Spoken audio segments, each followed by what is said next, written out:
নমস্কার, আমি homeopathy practitioner কমল বর্মন।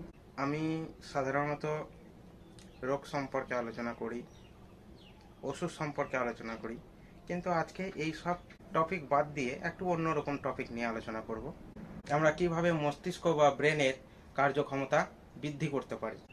এই ফরগেটফুলনেস বা এই ভুলে যাওয়ার সমস্যা বা মস্তিষ্কের স্মৃতিশক্তি দুর্বল হওয়ার সমস্যাটি ছোট থেকে বড় সবার মধ্যেই প্রায় রয়েছে। এই সমস্যা থেকে বেরিয়ে আসার কিছু সহজ উপায় রয়েছে। এই উপায়গুলো যদি আপনি ফলো করেন, দেখবেন আপনি অনেকটাই আগের থেকে ভালো বোধ করছেন। তো চলুন জানা যাক বিষয়গুলি কি কি। নিয়মিত ব্যায়াম। আপনি যদি নিয়মিত শরীর চর্চা করেন, আপনার মস্তিষ্কের কোষগুলি সংযোগ স্থাপন করে, যা আপনার স্মৃতিশক্তি মনোযোগ বাড়াতে সাহায্য করে।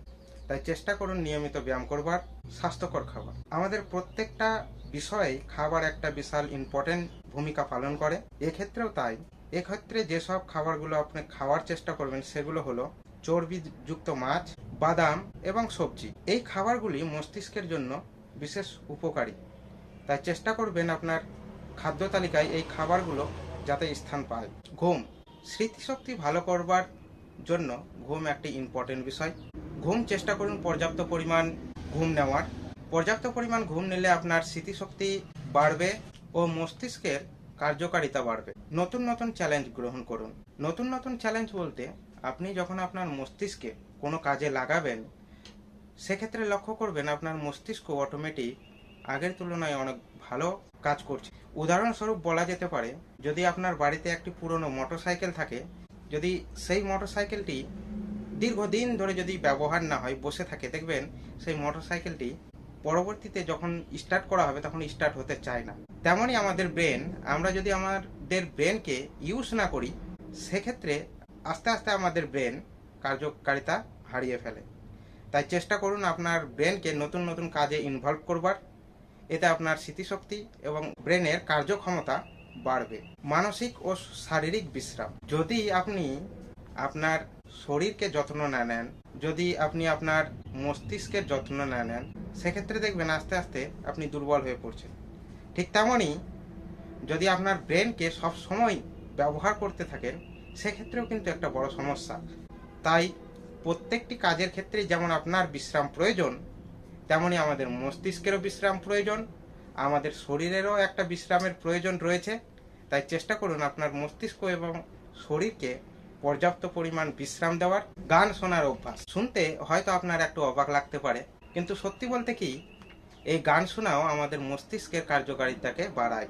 আমরা যে গান শুনি তার মধ্য দিয়ে আমাদের ব্রেনের বিভিন্ন অংশ সক্রিয় হয়, যার ফলে আমাদের স্মৃতিশক্তি বৃদ্ধি হয় এবং আমাদের ব্রেনের কার্যকারিতা বা কার্যক্ষমতা বৃদ্ধি হয়। তাই চেষ্টা করুন নিয়মিত গান শুনবার। এটা একটি ভালো অভ্যেস। পড়া একটি ভীষণ ভারী জিনিস আমরা মনে করি। আমরা প্রায় আজকাল কাউকে সেরম পড়তেই দেখি না। আগে যখন আমরা ছোট ছিলাম তখন বইমেলায় দেখতাম প্রচুর বই আসতো। এখন বিভিন্ন বইমেলায় গেলে বইয়ের সংখ্যা তো দেখাই যায় না, তার বদলে বিভিন্ন রকম জিনিস দেখা যায়। আপনি যদি নিয়মিত পড়াশুনো করেন, সেক্ষেত্রে আপনার মস্তিষ্ক ভালো থাকবে, আপনার স্মৃতিশক্তি বৃদ্ধি পাবে, আপনার মস্তিষ্কের কার্যক্ষমতা বৃদ্ধি পাবে। তাই নিয়মিত মোবাইল দেখার থেকে বা ইউটিউব ভিডিও বা রিলস ভিডিও দেখার থেকে আপনি চেষ্টা করুন প্রত্যেক দিন একটি বইয়ের অন্ততপক্ষে 2-4-5টি পাতা পড়বার।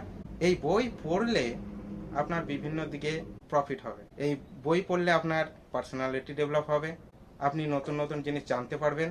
তাই চেষ্টা করুন প্রত্যেক দিন বই পড়ার। চিন্তা শক্তি বৃদ্ধি। চিন্তা শক্তি বলতে এখানে অ্যাকচুয়াল কল্পনা শক্তি।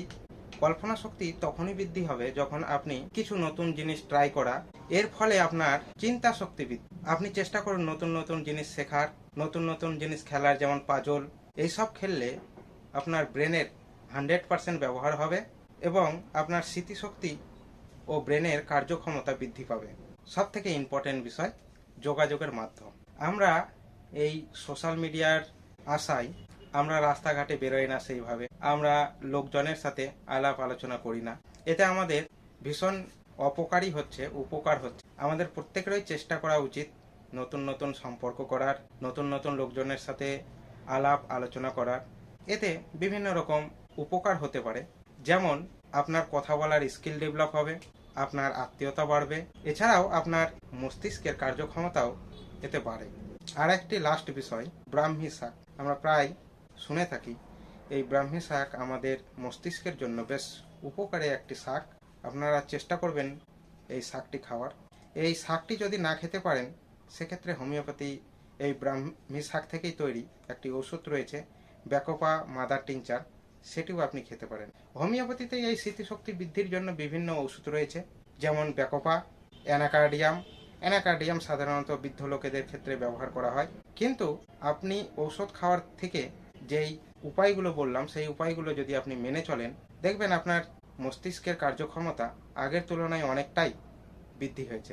আমার এই ছোট্ট প্রয়াসটি যদি আপনাদের ভালো লাগে, সেক্ষেত্রে ভিডিওটি শেয়ার করুন, আমার চ্যানেলটি সাবস্ক্রাইব করুন, ভিডিওতে পারলে একটি লাইক দিন, আর আপনার মূল্যবান মতামত আমাকে কমেন্টে জানান। ভালো থাকুন, সুস্থ থাকুন, ধন্যবাদ।